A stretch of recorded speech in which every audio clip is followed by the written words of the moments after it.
Assalamualaikum warahmatullahi wabarakatuh. Waalaikumsalam warahmatullahi wabarakatuh. A'udzu billahi minasy syaithanir rajim. Bismillahirrahmanirrahim. Alhamdulillahi jil jalali wa ikram. Alladzi hadana ilal imani wal islam wa akramana bi syari'ati nusukil haji ilal baitil haram. Asyhadu an la ilaha illallah wahdahu la syarikalah iqraran bi rububiyyatihi wa jalalihi wa asyhadu anna sayyidana Muhammadan abduhu wa rasuluh al-mustafa min sa'iril khalqi. Allahumma shalli wa sallim wa barik ala safiyhi wa habibihi sayyidina wa habibina wa syafi'ina wa qurrati a'yunina wa maulana Muhammad wa ala alihi wa ashabihi wa man tabi'ahu min jami'i ummatihi. Amma ba'da. Ma'asyiral muslimin, segenap jamaah majlisul ilmi, jamaah pengajian rutin malam Ahad ba'da Isya Masjid Jami Nurul Huda Al-Mannan. Bil khusus yang saya hormati Al-Habib, alhamdulillah beliau istiqomah, juga Bapak Ketua DKM beserta seluruh jajarannya, para sesepuh, para asatid, para tokoh agama, jamaah sekalian seiman, seagama, seakidah yang dimuliakan oleh Allah, yang saya hormati rahimakumullah wa hadakumullah. Segala puji bagi Allah, salawat dan salam semoga dilimpahkan selalu atas kekasihnya Allah, atas baginda kita yang mulia tercinta Nabi Agung, Nabi besar Muhammad sallallahu alaihi wasallam beserta seluruh keluarga beliau, para sahabat beliau, dan seluruh pengikut beliau yang tetap setia kepada beliau, tetap cinta kepada beliau, tetap istiqomah menjalankan perintah-perintah beliau, mengamalkan ajaran Islam dan mengamalkan sunnah-sunnah beliau. Semoga kelak di hari kiamat kita semua yang hadir pada malam ini, juga keluarga kita, orang tua kita, istri kita, anak-anak kita, paman bibi kita, kakak adik kita, semuanya mendapatkan syafaat ujma dari beliau. Amin ya Allah ya rabbal alamin. Ma'asyiral muslimin rahimakumullah wa hadakumullah. Sebelumnya saya mohon maaf, sepertinya malam ini kajian ilmu fikih dengan referensi kitab Fathul Mu'in untuk sementara di ya bahasa kita ditunda, tapi untuk malam ini aja. Nanti insya Allah pertemuan malam Ahad 2 minggu yang akan datang kita lanjut lagi. Oleh karena lupa saya tadi buru-buru pada maghrib langsung meluncur ke Masjid Jami Al-Ikhlas Komplek TNI AD Bumi Asri, Bumi Cibarusah Asri Bekang. Karena di situ saya setiap malam Ahad ngisi juga, udah berjalan kurang lebih 11 tahun di situ saya ngisi. Lupa tadi buru-buru, jadi kita Fathul Mu'innya ke bawah. Tadi dari saya langsung dari BK ke sini, nggak pulang dulu. Baik para jamaah yang dimuliakan oleh Allah Subhanahu wa taala, sebagai materi selingan Yang akan kita bahas pada malam ini adalah mengenai dua macam wasiat Rasulullah Shallallahu Alaihi Wasallam kepada umatnya, kepada kita sekalian sebagai umatnya. Berangkat dari keterangan sebuah hadis yang diriwayatkan oleh Imam Ahmad, Imam Abdul bin Amir dan Imam Muslim. An Zaid bin Arqam radhiyallahu taala anhu qala Rasulullah sallallahu alaihi wasallam ala ayyuhan nas innama ana basarun yusiku ayyatiyani rasulu rabbi fa'ujibu wa ana tarikun fikum saqalain awwaluhuma kitabullah fihil huda wan nur man istamsaka bihi wa akhadha bihi kana 'alal huda wa man akhta'ahu dhalla fakhudhu bi kitabillahi ta'ala wastamsiku bihi wa bi ahli baiti udzakirukumullah fi ahli baiti udzakirukumullah fi ahli baiti.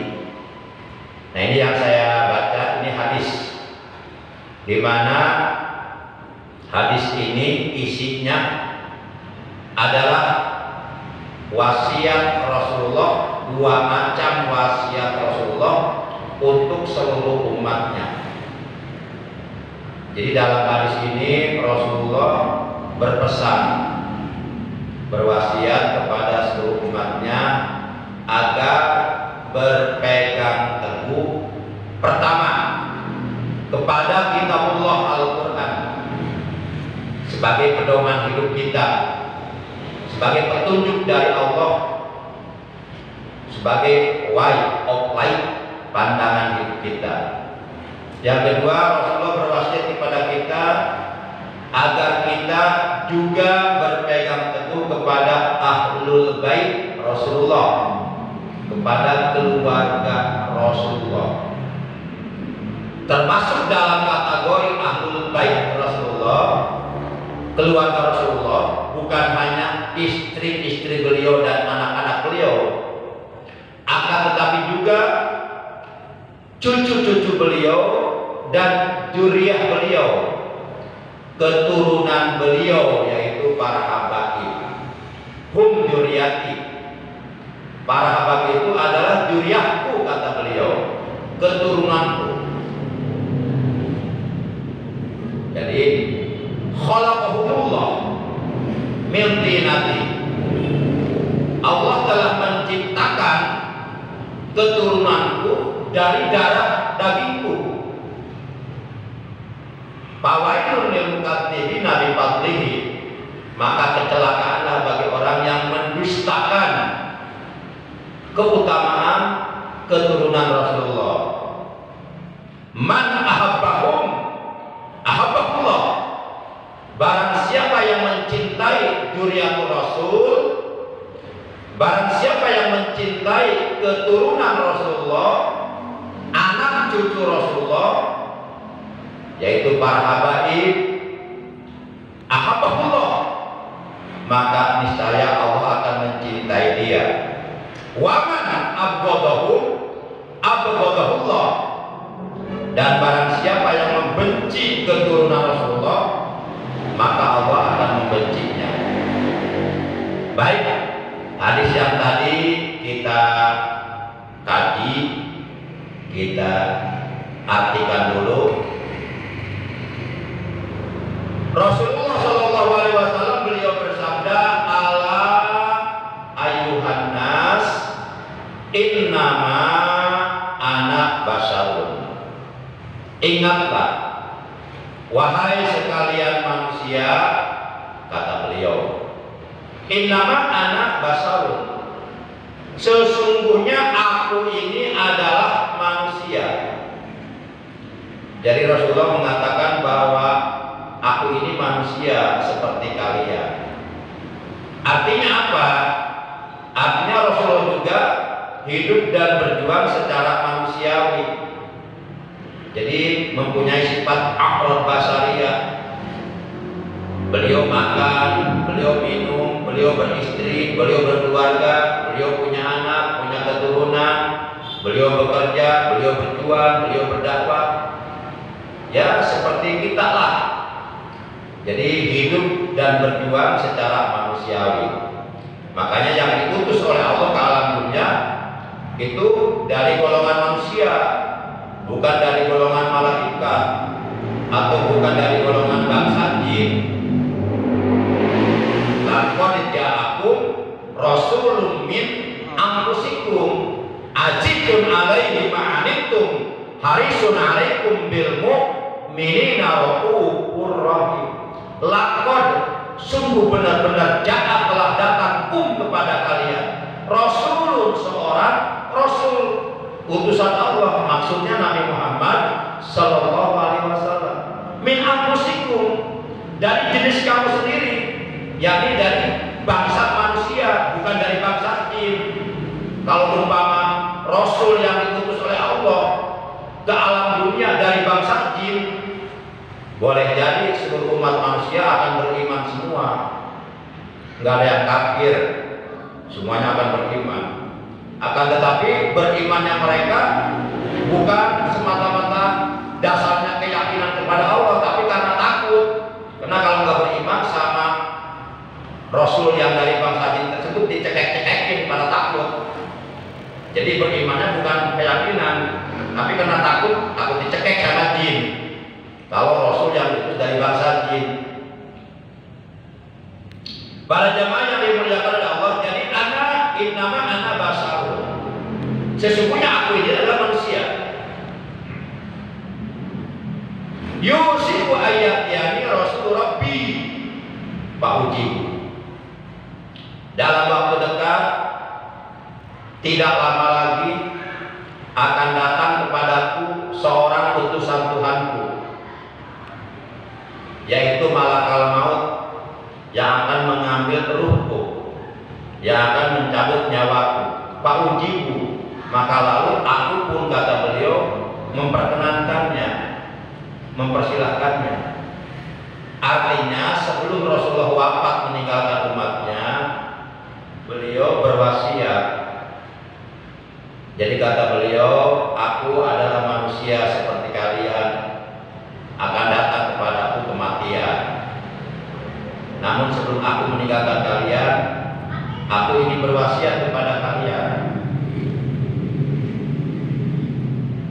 Nah, ketika malakal maut datang untuk mengambil ruh Rasulullah, itu kan malakal maut minta izin dulu sama Rasulullah. Memang pesannya dari Allah seperti itu, kamu jangan main cabut-cabut aja, itu kekasihku kata Allah. Minta izin dulu. Kalau sama beliau diizinkan baru kamu ambil ruhnya. Tapi kalau kata beliau jangan, ya nggak usah maksa. Itu kalau malaikat Israel mau mencabut nyawa Rasulullah, minta izin dulu sama Rasulullah. Beda dengan kita.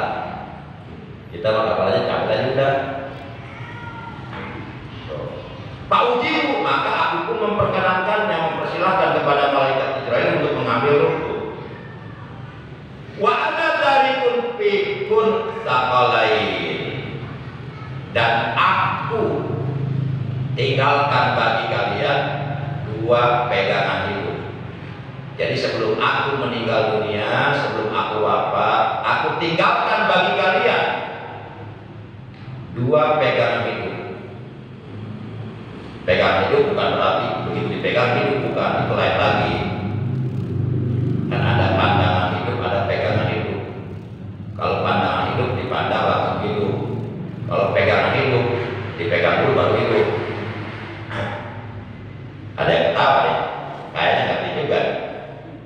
Untuk dipegang nanti hidup. Gue dicek orang ya, si Abdul Goblak ya.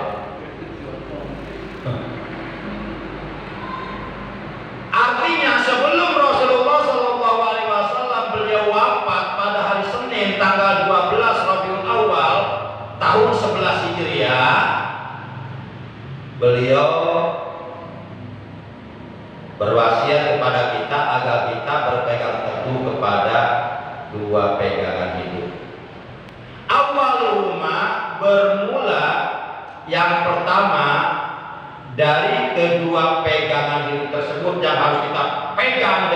kuat, dengan kokoh, jangan dilepas, yaitu kitabullah Al-Quran. Jadikan Al-Quran sebagai pegangan hidup, jadikan Al-Quran sebagai pedoman hidup, jadikan Al-Quran sebagai way of life, sebagai pandangan hidup, jadikan Al-Quran sebagai petunjuk hidup. Karena di dalam Al-Quran itu terdapat petunjuk-petunjuk dari Allah untuk keselamatan, untuk kebahagiaan kita dunia dan akhirat.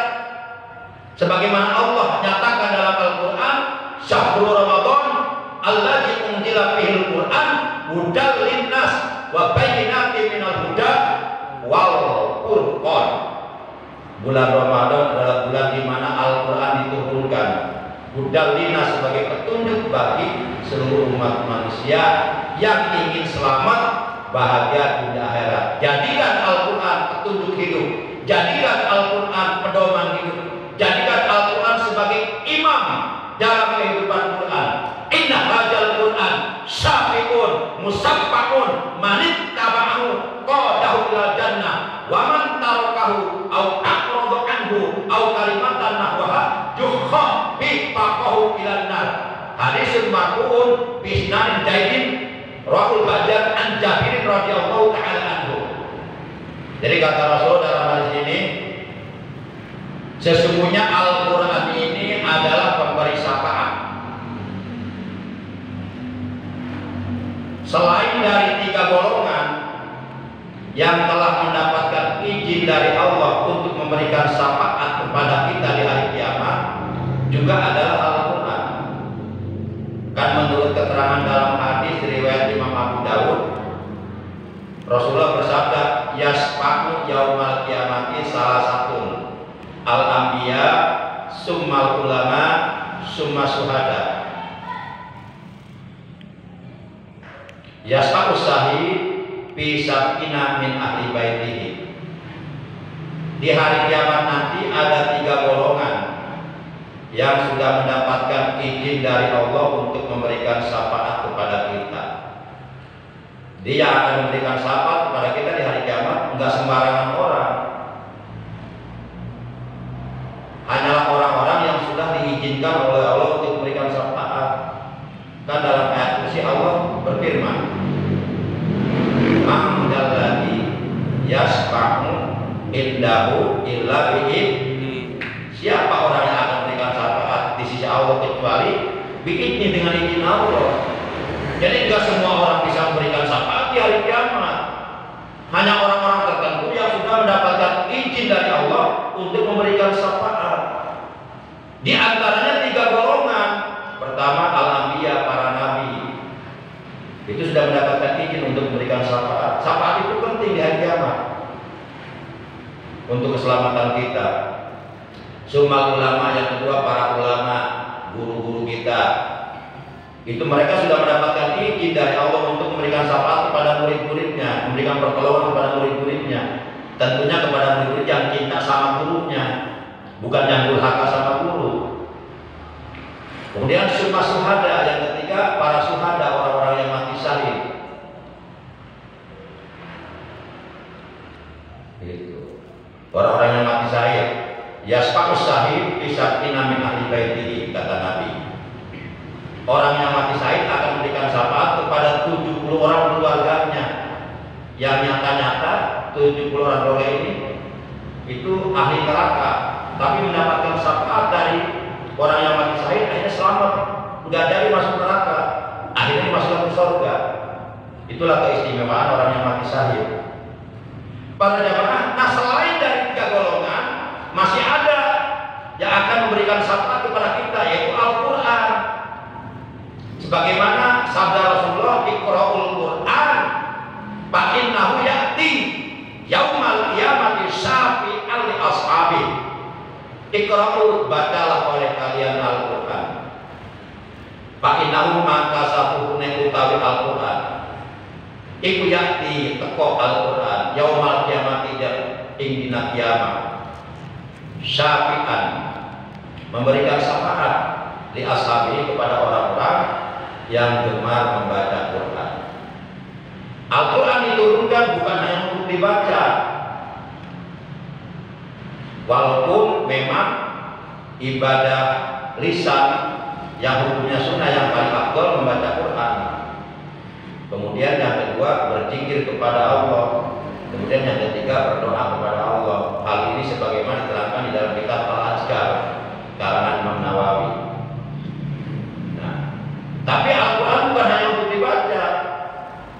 Kita diperintahkan untuk membaca Quran, juga kita diperintahkan untuk mempelajari isi kandungan Al-Quran, untuk memahami isi kandungan Al-Quran.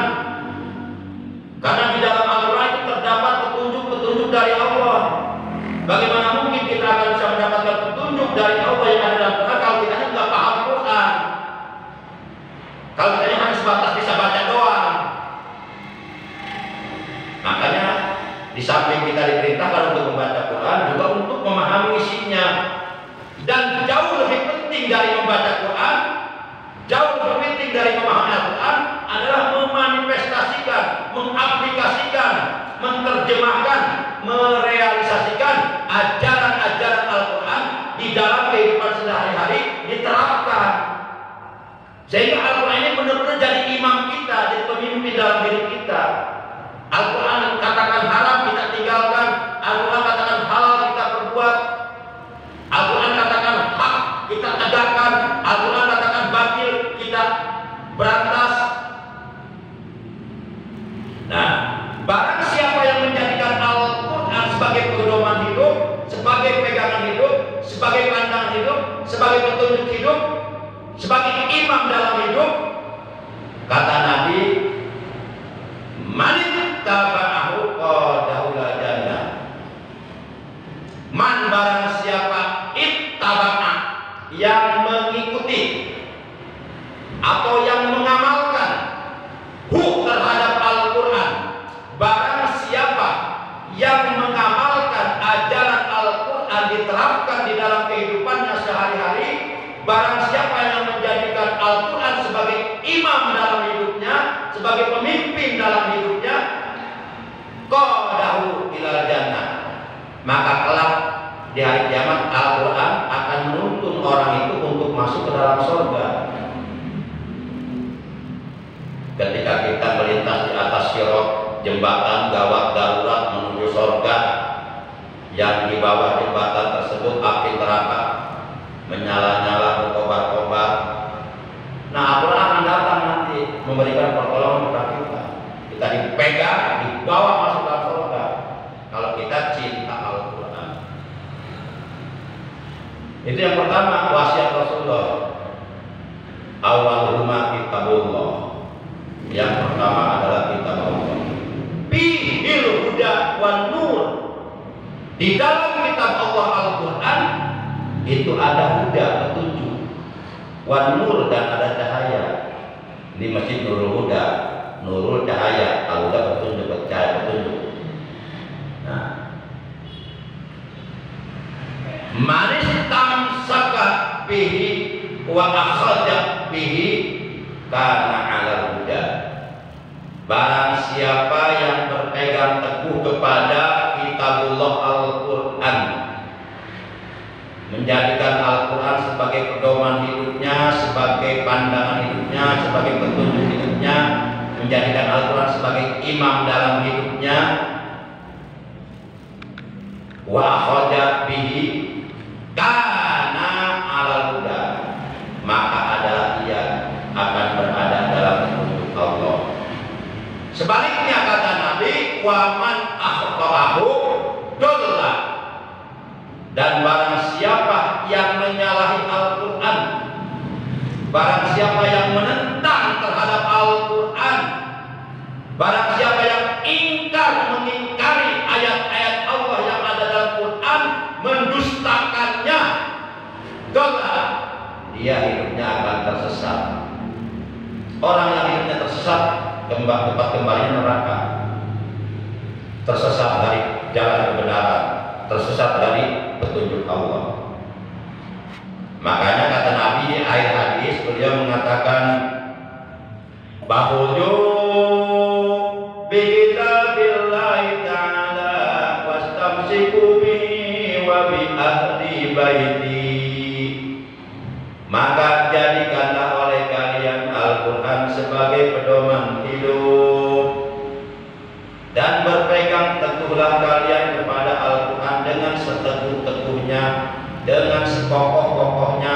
dengan sekuat-kuatnya. Wa bi ahli baiti, dan berpegang teguhlah kalian kepada ahlul baitku, kepada keluargaku, kepada anak cucuku, kepada keturunanku, yaitu para habaib. Jadi intinya di dalam hadis ini Rasulullah berwasiat kepada seluruh umatnya, siapapun yang merasa dirinya sebagai umat Rasulullah, siapapun yang ingin diakui oleh Rasulullah di hari kiamat sebagai umatnya, maka seyogianya mereka menjalankan wasiat Rasulullah. Pertama, berpegang teguh kepada Al-Quran. Jadikan Al-Quran sebagai pedoman hidup, jadikan Al-Quran sebagai pegangan hidup, jadikan Al-Quran sebagai pandangan hidup, jadikan Al-Quran sebagai imam, pemimpin dalam kehidupan kita, agar kita selamat dunia dan akhirat. Yang kedua, jadikan Ahlul Bait Rasulullah sebagai petunjuk kita, sebagai ikutan kita. Karena yang namanya Ahlul Bait Rasulullah, keluarga Rasulullah, termasuk keturunan Rasulullah, itu di dalam tubuh mereka mengalir darah daging Rasulullah. Jadi kalau kita menghina dzurriyyah Rasul, secara tidak langsung kita menghina Rasulullah. Karena di dalam tubuh mereka ada darah daging Rasulullah. Dan orang yang menghina Rasulullah, disadari ataupun tidak disadari, diakui dan ataupun tidak diakui, dia telah menghina Allah. Kenapa? Karena Rasul itu kekasihnya Allah. Allah marah kalau kekasihnya dihina. Makanya orang-orang yang biasa menghina Rasul, tunggu aja tanggal mainnya, tunggu kehancurannya, lihat aja nanti juga pada hancur. Ma'asyiral muslimin yang dimuliakan oleh Allah Subhanahu wa taala. Haram masuk surga orang yang berani menghina Rasulullah. Dan bohong kita mengatakan cinta Rasulullah kalau kita membenci keluarga beliau. Bohong kita mengatakan cinta kepada Rasulullah kalau kita membenci anak cucu beliau, membenci keturunan beliau. Bohong. Bagaimana mungkin kita bisa mengatakan cinta Rasulullah sementara keluarganya, anak cucunya, keturunannya kita benci? Itu kan bohong. Dan kita diharapkan masuk surga walaupun kita ahli ibadah, ahli sholat, tiap malam tahajud gak pernah lewat, tiap waktu baca Quran, sholat rajin, duduk di pengajian rajin. Haram kita masuk surga kalau kita meninggal dunia dalam keadaan di hati kita membawa kebencian kepada Rasulullah dan keluarganya dan keturunannya. Hal ini sebagaimana diterangkan di dalam kitab Mujamul Kabir, lau anna rajulan sholat wa sofana baina rukni wal maqam summa mata mubghidun li ahli baiti illa dakhalan nar.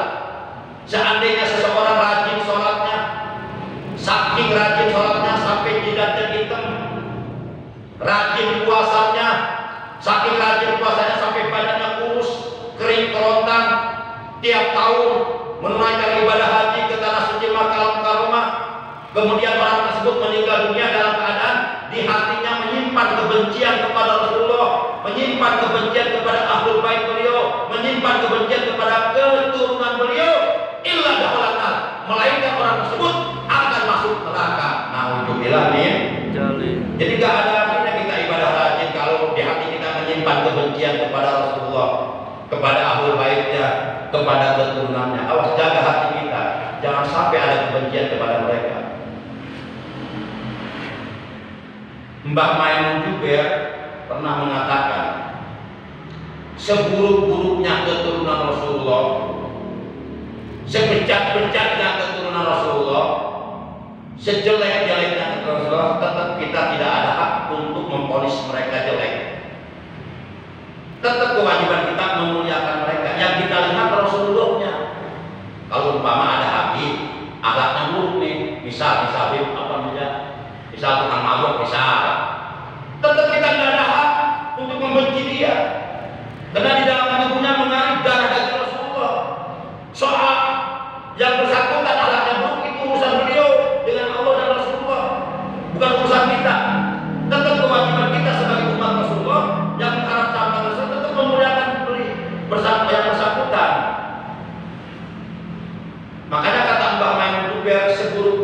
juga Quran Rasulullah, tetap harus dimuliakan. Seperti apa?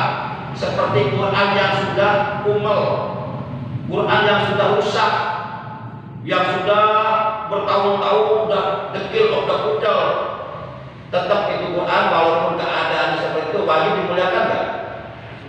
Wajib dimuliakan nggak Quran? Tetap wajib dimuliakan. Kita lihat Al-Quran selembar Al-Quran tanah udah kucel, udah dekil, udah sobek,